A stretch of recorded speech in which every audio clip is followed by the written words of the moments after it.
Թուրքիայում բախումները շարունակվում են, բողոքի ակցիաները վերածվել են ոստիկանության հետ բախումների, իրավապահներն արցունքաբեր գազ ու ջրցան մեքենաներ են կիրառել։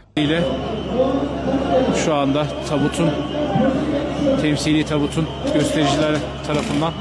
Հատուկ միջոցներ, բռնի ուժ, ցուցարարների, անգամ տեղում աշխատող լրագրողների նկատմամբ։ Իրավապահներն ամբողջ զինանոցն են կիրառում ցույցերը դադարեցնելու համար։ Ուժայինները ցուցարարներին ծեծել են ոտքերով եւ մահակներով, բռնություն են կիրառել RT-ի թղթակցի եւ օպերատորի նկատմամբ։ Նրանց ծեծել են մահակներով, փոկել տարբերանշանները, կոտրել հակագազարի, իսկ հետո արցունքաբեր գազ են փչել նրանց ուղղությամբ։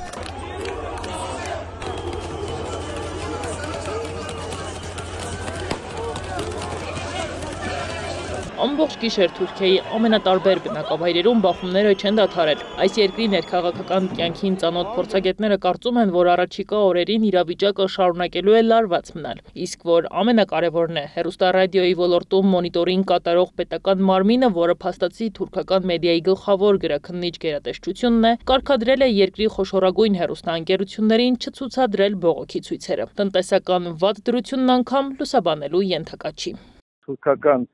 այսպես տրադիցիա կա, կարելի ասել, հասարակական ու քաղաքական, որ քաղաքական խնդիրները, քաղաքական շահերը երբեմն գերակայում են տնտեսական խնդիրների վրա, եւ սա երևի թե այդ դրսևորումներից է, որ ոչ իշխանությունը, ոչ ընդդիմությունը պաստորեն այս ամենը հաշվի առնելով հետքայլ չեն անում եւ տնտեսական վիճակը ու դրա կանխատեսելի արտարացումը էականորեն ցածր, այսպես նշանակություն դեր ունեն, քան այն քաղաքական խնդիրները, որոնք դրված են կշեռքի նժարին։ Իլոն Մասկին պատկանող X սոցիալական մեդիա հարթակը ըստ հաղորդումների Թուրքիայում արգելափակել է մի քանի ընդդիմադիր էջեր։ Էրդողանը Թրամփին շատ կարելի ասել կոմֆորտ է, միգուցե աշխատել է Էրդողանի հետ, քանի որ ոճերը նրանց որպես եւ քաղաքական գործիչ եւ անձնավորություն շատ ավելի նման են իրար եւ այդ մասին Թրամփը կարծեմ մի քանի անգամ նույնիսկ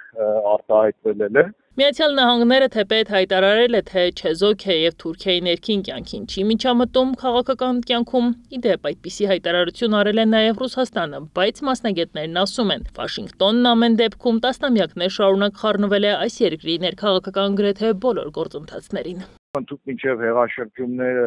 ողջունելը եւ հեղաշրջումների իրականացմանը աջակցելը եւ այլն, եւ հիմա երբ որ այդ նույն ԱՄՆ-ից լսվում են նման հայտարարություններ, կարող են տպավորություն ստեղծել, որ այդ հայտարարությունները ավելի շատ միտված են գործող իշխանությանը պաշտպանելուն եւ դրա համար նաեւ այն առաջին դիտարկումս, որ այս իշխանության հետ Թրամփը համագործակցելու արդեն տարիների փորձ ունի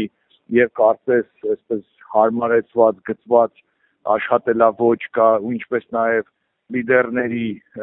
հատկանիշները, ոճական հատկանիշները իրար ավելի են համընկնում, սրանք կարծես թե դառնում են ավելի այսպես կարևոր։ Պոլիտիկոյի տվյալներով սոցցանցերում արգելափակումները տեղի են ունեցել Ստամբուլի քաղաքապետ եւ ընդդիմության առաջնորդ Էքրեմ Իմամօղլուի ձերբակալությունից հետո սկսված զանգվածային բողոքներից անմիջապես հետո։ Հաղորդվում է, որ բազային ակտիվիստներն են թիրախավորվել։ Այս օգտահաշիվները տարածում էին տեղեկություններ բողոքի ակցիաների վայրերի մասին, հատկապես ուսանողների համար, քանի որ ցույցերը հաճախ տեղի են ունենում համալսարաններում կամ դրանց հարակից տարածքներում։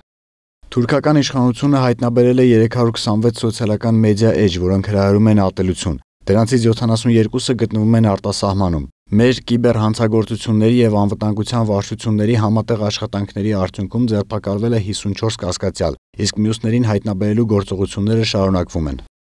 Ձերբակալվածների թիվն անցել է 1100-ը, պաշտոնական տվյալներ է ներկայացրել Թուրքիայի ներքին գործերի նախարարը։ Թիվը վերաբերում է մարտի 19-ից մինչև մարտի 23-ն ընկած ժամանակահատվածին։ 123 ոստիկան տարբեր տեսակի վնասվածքներ են ստացել։ Պաշտոնյան թվերը հրապարակելուց հետո սպառնացել է, թե իրենց փողոցներն ահաբեկելը եւ իրենց ժողովրդի խաղաղությունը եւ անվտանգությունը սպառնալիքի տակ դնելը որևէ պարագայում չեն հանդուրժելու։ Հանդե Հայրապետյան, Գեղամ Ղազարյան, ABC Media։